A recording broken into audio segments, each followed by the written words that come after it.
Hey, what's going on, people? I'm Andy Pride from Milk and Cookies Total War, and the High Elf Army roster was announced for Total War Warhammer today. So I want to sit down with you all and talk about what we learned, go through the army list, talk about what made the cut and what's missing, and what could potentially get fleshed out later down the line with free and paid DLC. There's some really cool ideas and mechanics Creative Assembly seem to be implementing alongside the Azure, and I'll be sure to cover those as we move through the video. So just a quick intro for those who don't know much about the High Elves. They are the self-proclaimed golden children of the Warhammer world. Intelligent, brave, and arrogant in equal measure, and one of the first great civilizations to rise after the disappearance of the old ones. They live incredibly long lives, and along with their dark cousins the Drukai to the north, have arguably the strongest navy of any race in Warhammer Fantasy, which they use to great effect as traders and as the world police force. The Curse of Anarion made them pompous and self-important and cocky as hell, and they are extremely political creatures, but they are ultimately a force for good, a staunch defense against the creeping, inevitable tide of chaos. Their military is comprised of some of the finest warriors in the Warhammer world, and they are amongst the most magically adept races as well. They field dragons in far greater number than any other faction. They have great cavalry, great archers, a great infantry selection to choose from, and monsters to choose from as well, but they are quite expensive, somewhat low in number, and can be a bit squishy. So we already knew this, but the twin brothers Tyrion and Teclis are confirmed as the starting legendary lords. We got some really good information about them today. Prince Tyrion is the High Elves' greatest living warrior, a direct descendant of Anarion, both in blood and in spirit. With a fiery temper and a fierce soul, he is the general of Ulthuan's armies and the right hand of Finnabar, the Phoenix King. Certainly no politician, but his battle record and unswerving loyalty have led to his meteoric rise as Ulthuan's true champion. He is equipped with Sunfang, a magical sword of immense power, once wielded by Anarion the Defender and wreathed in flame, and he will have the Duelist trait in Total War Warhammer 2, which means he functions best against elite, single-entity units. High armor piercing will allow him to slice through most heroes and lords with ease, even in the middle of a crowd, where lords without the Duelist trait will struggle to hurt single entities as their melee attack damage splashes to the other units around them. So he's going to be really good at killing enemy lords and heroes, which is pretty much what I expected from a champion like Tyrion. Melhandir is his mount, a barded elven steed that is the last living descendant of the father of horses. Apparently he's going to be one of the fastest mounts in the game, while also being very heavily armored, which is a great way of differentiating him from the rest of the cast. I was a little bit worried CA was going to make it boring to have a horse as a mount for him, because Tyrion can't ride any of the dragon variants, but high armor and high movement speed together with the Duelist trait will make him pretty unique to play, I think, and he sounds like he could be a lot of fun. Pretty happy to hear about that. And for the other legendary lord, we have Teclis, his twin brother, who, unlike Tyrion, is not so strong in body and vitality. In fact, the Curse of Anarion left a huge physical mark on him. He's essentially a feeble cripple who can only get around with the help of powerful potions. But to make up for these deficiencies, he possesses one of the most gifted minds in Warhammer history, and is one of the greatest mages of all time, with a mastery of all forms of magic. Even Malekith the Witch King begrudgingly acknowledges Teclis' power, something he experienced firsthand when he was banished to the realm of chaos at the Battle of Finnaval Plain. There are some that whisper Teclis' magical prowess approaches even the great necromancer Nagash. So yeah, he's a pretty big deal, one of the best casters we will ever see in this trilogy. We don't know yet what his lores of magic will be, besides the lore of high magic, although it seems highly likely he'll get certain spells from at least a handful of different lores, but he will come equipped with a special potion that will make the winds of magic regenerate slower, while making him significantly tankier and regenerating HP. So if he's in a dangerous position, he can trade some of his casting power for some added survivability, because otherwise he's going to be a squish ball. Fantastic caster, should have a great selection of lores of magic and spells to choose from, but not particularly tanky. Obviously, CA is going to have to work on differentiating lords from heroes and basically getting a difference between lord and hero level casters. Total War Warhammer 2 is going to be a much more magically focused game, so they really need to get it down to a point where Mazda Mundi and Teclis are much more differentiated from your generic casters from the Empire or something like that. They need to be much more powerful, and that's something I'm very much looking forward to seeing Creative Assembly do in Game 2, is make these casters worth using in campaign and in multiplayer as well. There have been some hints about this. In my interview with him, Andy Hull said they're looking at adding unique and powerful bounce spells to these named casters. He mentioned Ruination of Cities for Mazdamundi, but I think we can expect Teclis to receive some more love that wasn't necessarily in the 8th edition army book, aside from that powerful healing potion. So now let's talk about their unique battle mechanic, and then we can go through the High Elves full army roster and my impressions of what we know thus far. The High Elves have a myriad of special rules in the tabletop game. They can operate in huge blocks of spearmen, and with the extra range from their spears, and their unique special rules like Always Strikes First and Martial Prowess that allows them to attack with an extra rank of soldiers, they can output a ton of damage and hold the line very well. Martial Prowess is the passive ability that will be making its way into Total War Warhammer 2, and I want to talk about that for a little bit. So, obviously Always Strikes First is kind of irrelevant in a mechanic for Total War because it's not a turn-based game.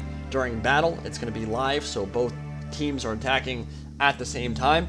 So CA seems to be ignoring that, although it's possible the Elves might end up getting a slightly faster base attack time than other factions, although that isn't explicitly confirmed.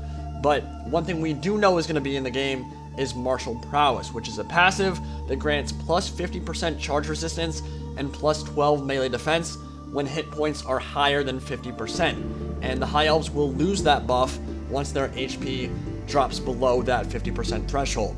These numbers were present during the Lizardmen and High Elves quest battle I got to play at E3 Judges Day, but they are of course still subject to change. But what this means is, bracing with Lothern Sea Guard or High Elf Spearmen in the front ranks will likely be pretty powerful against enemy charges because they're relatively cheap units, they don't cost a lot, that will be pretty hard to cut through while that buff is active. Could definitely change how you play the faction. In some cases, you might want to charge and get your charge bonus off, but I can definitely see with Martial Prowess being active, sitting still, bracing, and getting that full charge defense and melee defense buff could be very, very good. So for generic Lord characters, we will be getting High Elf Princes and Princesses, who you can acquire during your campaigns through the Influence mechanic. Essentially, by playing politics, you can sway certain nobles to your side and gain access to them as your generals. They'll have some pretty substantial differences between them. So, princes are heavily armored with a shield and sword, and have access to Sun Dragons, the youngest and most fiery tempered of Elven dragons, and Star Dragons, which are the oldest, most intelligent, and strongest dragons in all of Warhammer Fantasy. Star Dragons are absolutely terrifying monsters, not just because of their melee capabilities and high armor, but because of their breath attack. So, breath attacks, of course, are being added to dragons in the second game, and while the Sun Dragon will have a wider area of effect on his breath, good for burning through chaff and lightly armored units in large numbers, the Star Dragon essentially fires a laser-focused beam that can burn through even Gromrel armor, the armor worn by Ironbreakers for the dwarfs. So it sounds like it might have some armor-piercing properties and will be great for killing elite units, which is exactly what I would expect from a dragon of that size and age and power. Sounds super cool, can't wait to see that in action. Just like the Glade Lord and the Glady for the Wood Elves, the Princess, on the other hand, will be a range-focused lord with a powerful bow and a little bit lighter armor. So she gets access to the Moon Dragon, which is an older, more powerful dragon than the Sun variant, but gets it a bit later in her skill tree than the Prince does in his. And of course, the Prince only has Sun Dragon and Star Dragon. The Princess has the Moon Dragon and Star Dragon as well, once she gets to a high enough level. So I'm actually really happy, obviously, that all three elf dragons made it into the game. I was kind of expecting the Moon Dragon to get dropped, because it might have been a little bit redundant, but considering the importance of dragons in high elf culture and military endeavors in general, and especially in Caledor, which is considered the dragon capital of the world, it's fitting, very fitting, that they get all three. Even the breath attacks look and sound amazing, although I've only personally seen the Sun Dragons in action.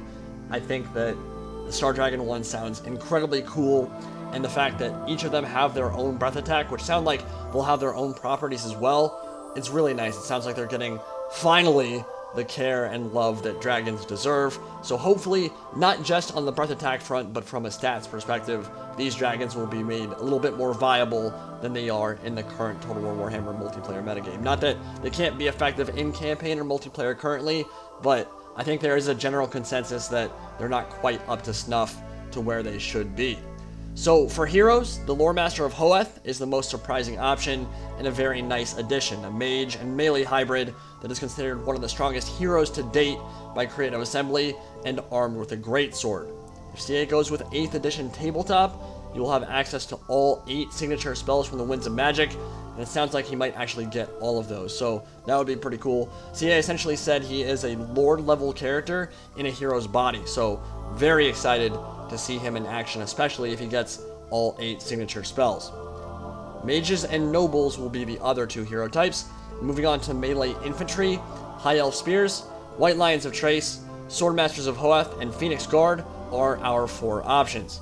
High Elf Spears are generic spearmen. They have tower shields, so good missile block chance, pretty cost efficient, good at taking missile fire. And the White Lions of Trace are the next level up. Don't have shields, but they are hunters with a lion cloak that deflects missiles, so they'll have some pretty good resistance to arrow fire. They do have armor piercing and a decent charge bonus as well, not to mention those sexy looking pelts and the lions on their shoulders. They'll have a bonus when fighting in the forest called Forest Strider, so faster movement speed in the woods and possibly a melee buff there as well. The Sword Masters of Hoeth have AP and a bonus versus infantry. They're the next level up. They're essentially better versions of Empire Greatswords. And Creative Assembly actually toyed with the idea of a deflection skill for them, like in the tabletop and lore, because in the lore they can essentially use their two-handed swords that are so perfectly balanced they can deflect enemy arrow fire. But they felt like that maybe wouldn't be fair, that it might make the High Elves' entire army too good against missile fire, so at the moment they do not have that missile deflection skill, and frankly in tabletop I think it was only a 6-up ward save, so not particularly efficient for blocking missile fire anyway. It's a little bit of flavor to add in there. It wouldn't necessarily be a bad thing, but I get their point. If the White Lions and the High Elf Spearmen and all these other units are great for deflecting missile fire, one of their units, melee units, probably needs to be a little bit less resistant to it. And it sounds like the Sword Masters of Hoeth are going to take that hit, but they are going to be great in sustained melee combat. And then for the Phoenix Guard, they're the most elite High Elf infantry, and they have halberds, armor piercing, bonus versus large, and a huge physical ward save that I would expect to reach around 50% or so. They are very defensive oriented and very tanky, but I'm honestly a little worried about this unit. So halberds in Total War Warhammer are not in a great spot currently in my opinion. They have a pretty slow base attack time, which severely hurts them when fighting enemy infantry, and they're slow as balls, which means using them against cavalry or monsters is often very challenging. Phoenix Guard and Blackguard of Nagorod are 2 of the best infantry units in all of 8th edition tabletop, and they are both iconic to their respective factions. Not to mention, Game 2 focuses on halberds much more than Game 1 does, so Temple Guard with halberds, Phoenix Guard with halberds, Blackguard of Nagorod with halberds, and Storm Vermin with halberds are all, there's one for each of the 4 starting races in Warhammer Game 2. So, Alistair from CA was comparing the Phoenix Guard to Chosen with halberds, and he said that they're albeit a bit weaker on the attack, but tankier to make up for it. This worries me a bit, because Chosen with halberds are utter trash in their current form. They are insanely expensive, they're not cost effective at all, they're super slow, they are bullet and artillery magnets because they cost like 1500 gold, and they perform poorly versus a lot of infantry units, and can't close down cavalry. So, if that same fate awaits Phoenix and Blackguard, I'll be a sad boy, I'm not gonna lie. So I hope halberds get a bit of a rework, maybe get a faster base attack time, maybe just get better stats to make up for their low BAT, something like that. I'm not sure exactly what they need, but at the very least I feel like they need a very significant cost decrease, because there is no way in hell Chosen are worth 1500 gold, and I don't want to see Phoenix Guard and Blackguard go the way of Chosen with halberds. You will literally never see those guys get used in a regular multiplayer game because they're absolutely awful for the price. Now there also seems to be a new elite garrison only unit called Gate Guard for the new Fortress Gate siege battles, only available in campaign. They're not going to be available in custom or multiplayer, although CA did say they'll be open to changing that. But it sounds like they're going to be pretty good at shooting things full of arrows. Not a whole lot of info to go that's been forthcoming so far about them, but they sound kind of interesting. High Elf Archers and Lothern Sea Guard are the missile infantry for the High Elves. So the regular archers have longbows and will be the highest range basic missile infantry unit in the game. So early on in the game, you're going to have a distinct missile advantage against most factions you come across. And Lothern Sea Guard are a super versatile unit, and you guys know that. If you've seen my beginning of the End Times content, you'll know all about these guys. So they're a dual threat from range and in melee. They have a high missile block chance with their tower shield, decent bow and shooting attack, and they're also equipped with the spear. So they are essentially skirmishers with decent armor that don't care about cavalry, because if a cavalry unit tries to charge them, they just brace, take out their spears, and stab the cav in the face, and they trade efficiently in skirmish fights in a similar way to Quarrelers because they have that shield block chance. So they sound like they're going to be a super good and versatile, maybe even a cost-efficient unit. Can't wait to try them out. So for melee cavalry, we have Illyrian Reavers, Silver Helms, and Dragon Princes. Dragon Princes are one of my most anticipated units in the entire trilogy, so very pleased to see them make it in on launch and not become a free download later on like the Blood Knights were. They're one of the best cavalry units in all of Warhammer Fantasy, considered in the top 3 or 4 maybe of non-monstrous cav, so competing with Grail Knights, Blood Knights, and Chaos Knights. Silver Helms are a faster, lighter version of Knights, middle-of-the-line cavalry, and Illyrian Reavers are Vanguard light cav for harassing and skirmishing. The Eagle Claw Bolt Thrower is the only artillery piece for the Elves, but has 2 fire modes, a focus fire shot, great for killing single entities like a regular Bolt Thrower, and a multi-shot mode, better for clearing out hordes of enemy infantry. And there are 2 chariot variants, the Tiranoc Chariot, which has 2 bowmen that come with a Reaver bow that fires 3 high-powered shots at once, and the Athelmar Chariot, pulled by barded steeds. It's more of a heavily armored melee-focused chariot that's not quite as good as the Gore Beast, but will be able to match up pretty well against a lot of the heavy chariots in the game. And finally, for monsters, we have Great Eagles, the same as the Wood Elves version, and 2 variants of Phoenix, the Flamespire and the Frostheart. Despite both of them being Phoenixes, they have substantially different playstyles and uses on the battlefield. So the Flamespire is stronger the more winds of magic you have to work with. So sounds like it'll be tankier and deal more damage the higher your winds of magic pool, which means if you don't bring a mage, your Phoenix will be doing work all game long. But if you've casted a lot that game, it'll get progressively weaker in terms of stats. I do have a feeling these stat differences will not be particularly game-changing, but it's how it's being marketed is that it's going to be much worse if you've casted a lot. Not sure that's going to be the ultimate design of the unit, but we'll see soon enough. And it can also essentially carpet bomb units with an ability called Wake of Fire, which can be dropped very quickly, kind of like bombs from the Gyro Bomber, and rack up lots of kills in very short order. What was maybe the biggest reveal for this unit, though, one thing that got me super excited and is obviously very common in mythology, is the fact that the Phoenix can actually be reborn when it's killed, a 50% chance of respawning with a limited amount of HP after it falls, which is awesome in and of itself, but I bet you guys know what my first thought was when I heard that on stream. That's right, Hell Pit Abomination confirmed, boys. No, not really, but it does lend more evidence to its inclusion. The fact that the Hell Pit Abomination is known for its ability to resurrect, reincarnate on the tabletop and in the lore when it dies, and the fact that it's already in for the Phoenix means it seems pretty likely that there's another unit for the Skaven that might be able to do the exact same thing. So that's pretty awesome to hear. And just the fact that the High Elves in general aren't missing any of their monsters really, that almost all of them made it into the day 1 roster, that certainly bodes well for the Skaven. There is one notable exclusion from the High Elf roster in terms of mount choices, which I'll talk about in a second, but yeah, we'll move on. The Frostheart Phoenix is the other variant of the Phoenix. It's more defensive, a support version that is incredibly tanky and survivable, with a slowing aura and a blizzard debuff that lowers melee attack of nearby enemy units. So I really like how both Phoenixes will look different but have very clear, distinct roles on the battlefield. The Flamespire will be more aggressive and more in your face, and the Frostheart will be more defensive and more of an aura, and the longer it stays alive, the more impact it's making on the battlefield. I'm honestly really surprised we got all 3 Dragon variants and both Phoenix variants on launch. That makes me super happy, very happy with the roster from that standpoint. So, what do I think of the roster overall, and what are we missing? Well, as I've said, probably alluded to numerous times throughout this video, I'm pretty pleased with what I see. There are very few notable missing units, but in this case, I don't think it has anything iconic or particularly problematic in terms of what is not on the roster. There were some things like Call of the Beastmen DLC, you guys remember the video I made after that. There were some seriously bad exclusions that I think kind of pissed off the community and certainly made me kind of mad. So the exclusion of the Gorgon, exclusion of the Doom Bull and the Jabberslaith to an extent, although that was kind of not quite as thematic and fitting for the Beastmen, but those kind of pissed me off.